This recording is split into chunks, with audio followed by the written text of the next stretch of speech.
Assalamualaikum warahmatullahi wabarakatuh. Halo, nama aku Gaiza Nafsatusana Khalifah, NIM 230207056 dari kelas Psikologi E, Fakultas Sosial dan Humaniora Universitas Muhammadiyah Bandung. Jadi, di video kali ini aku mau sedikit ngasih materi mengenai penyimpangan sosial. Nah, setelah dengar judul yang tadi, pasti kalian bertanya-tanya dong, apa sih yang dimaksud dari penyimpangan sosial itu? Jadi, penyimpangan sosial itu adalah suatu perilaku yang menyimpang dari nilai-nilai dan norma-norma sosial yang terdapat pada keluarga ataupun masyarakat. Pelaku penyimpangan sosial ini juga dapat berupa individu maupun kelompok yang dapat menyebabkan memudarnya ikatan solidaritas perkelompok. Penyimpangan sosial ini terdapat berbagai macam bentuk, yaitu bisa dapat berupa perkelahian, pergaulan bebas, narkoba, kejahatan, gaya hidup yang berlebihan, dan lain sebagainya.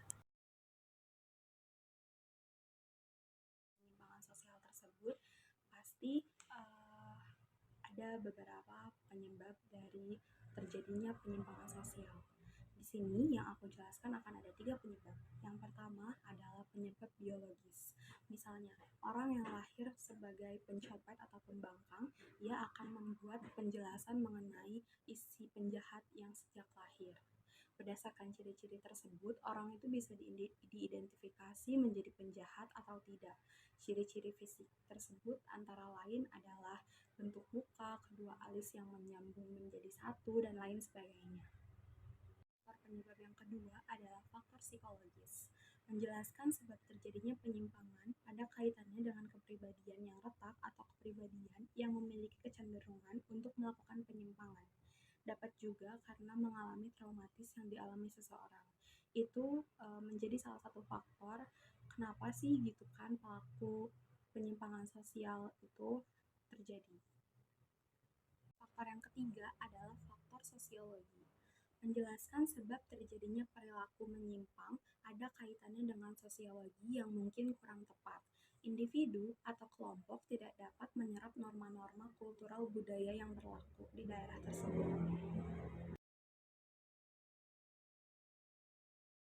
Selanjutnya, saya akan memberi 3 contoh dari kasus penyimpangan sosial. Yang sebenarnya banyak sekali contoh kasus penyimpangan sosial yang terjadi di Indonesia. Namun, yang akan saya berikan hanya 3, yaitu kasus-kasus yang akhir-akhir ini sering terjadi atau sering diberitakan baik di TV maupun di sosial media lainnya. Contoh kasus penyimpangan yang sosial yang pertama adalah pembunuhan, lalu yang kedua adalah narkoba, dan yang ketiga adalah perampokan. Ketiga contoh tersebut termasuk ke dalam penyimpangan sosial. Mengapa? Karena ketiga contoh tersebut telah melanggar nilai-nilai dan norma-norma sosial, contoh-contoh dari berita-berita penyimpangan sosial.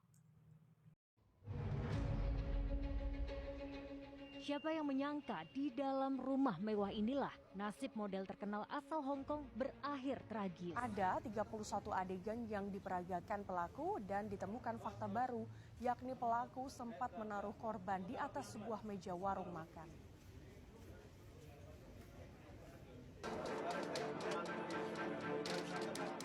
Tim khusus dari Ditres Narkoba Polda Sulsel menggerebek rumah SLT, terduga bandar narkoba, di Jalan Poros, Pacarekang, Kecamatan Biring Kanaya, Kota Makassar. Saat penggeledahan, petugas menemukan 20 paket narkoba jenis sabu dengan total berat sekitar 1 kg. Penggerebekan ini dilakukan setelah adanya laporan masyarakat yang mencurigai adanya transaksi perdagangan narkoba di rumah tersebut. Tersangka MA warga desa Janteh, Kecamatan Kuanyar dibekuk polisi setelah beberapa kali lolos dari sergapan petugas. Tersangka dikenal sebagai bandar narkoba yang sulit ditangkap. Dari rumah tersangka, polisi mengamankan 18 paket sabu. Kepada polisi, tersangka mengaku bertransaksi narkoba untuk memenuhi kebutuhan hidup keluarga besarnya.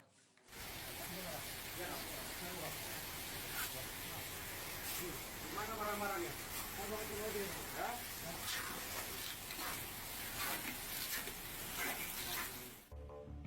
Arah barang di rumah ini. Beraksi seorang diri, ia masuk ke rumah korban dengan mencongkel jendela. Saat menggasak perhiasan dan telepon genggam, aksinya terpergok wanita sang pemilik rumah yang langsung berteriak. Mendengar teriakan ibunya, sang anak segera memberi pertolongan dan terlibat duel dengan terduga perampok. Selanjutnya adalah dampak penyimpangan sosial terhadap individu atau diri sendiri. Nah, biasanya para pelaku dari penyimpangan sosial akan merasakan dampak dari perbuatannya. Yang pertama adalah terkucil. Umumnya dialami oleh pelaku penyimpangan sosial individu, antara lain pelaku penyalahgunaan narkoba, penyimpangan seksual, tindak kejahatan atau tindak kriminal. Nah, pengucilan kepada pelaku penyimpangan ini dilakukan oleh masyarakat dengan tujuan supaya pelaku itu menyadari akan kesalahannya dan tindak penyimpangan sosialnya, dan bertujuan juga untuk supaya tidak menulari anggota masyarakat yang lain. Kedua, ada rasa bersalah. Sebagai manusia yang merupakan makhluk yang berakal budi, mustahil gak sih seorang pelaku tindak penyimpangan sosial tidak pernah merasa malu atau merasa bersalah, bahkan merasa menyesal telah melanggar nilai-nilai dan norma masyarakatnya. Itu akan sangat umum dirasakan oleh para pelaku tersebut, munculnya rasa bersalah. Sekecil apapun rasa bersalah itu pasti akan muncul karena tindak penyimpangan tersebut telah merugikan orang lain, hilangnya harta atau bahkan nyawa akibat perbuatannya sendiri.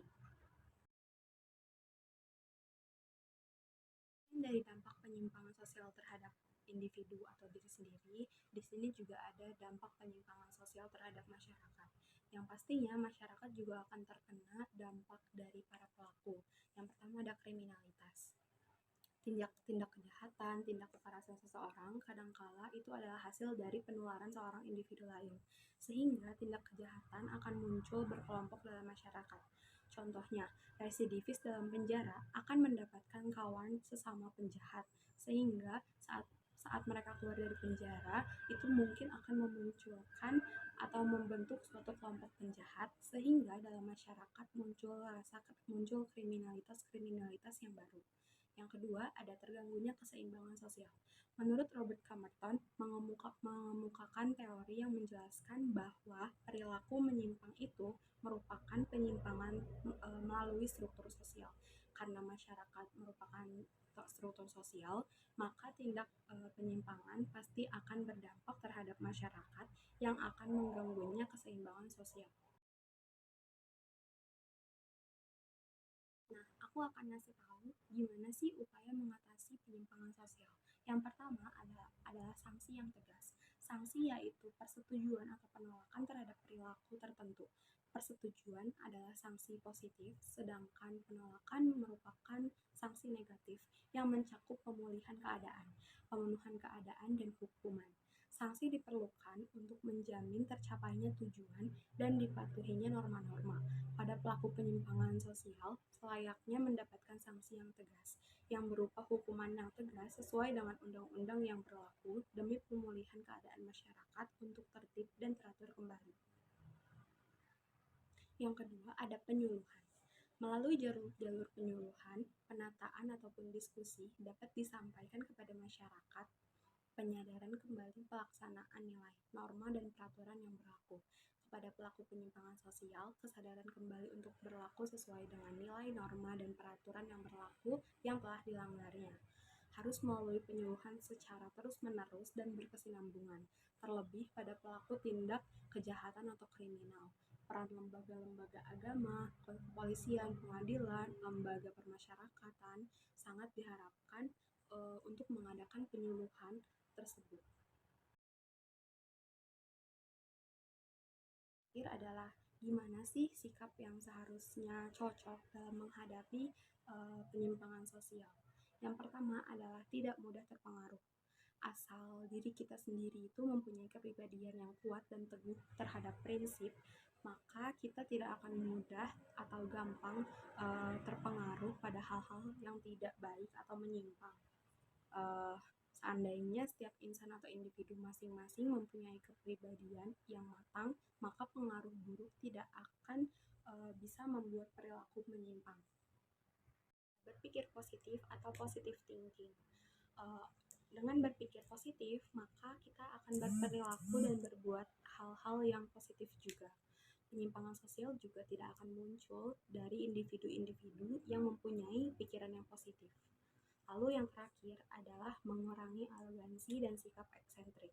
Tanpa adanya kesombongan dan menonjolkan sifat eksentrik atau unik, maka tindakan atau pelaku penyimpangan tidak akan muncul. Karena apabila kita memiliki dua sikap tersebut, akan menimbulkan tindakan penyimpangan serta pelaku penyimpangan sosial yang lain akan merasa dirinya itu terbebani atau tersaingi sehingga ia akan berbuat penyimpangan-penyimpangan yang lain. Itu aja nih materi dari aku terkait dari penyimpangan sosial. Semoga kita tidak menjadi salah satu pelaku penyimpangan sosial itu ya. Sampai ketemu di video berikutnya. Dadah. Assalamualaikum warahmatullahi wabarakatuh.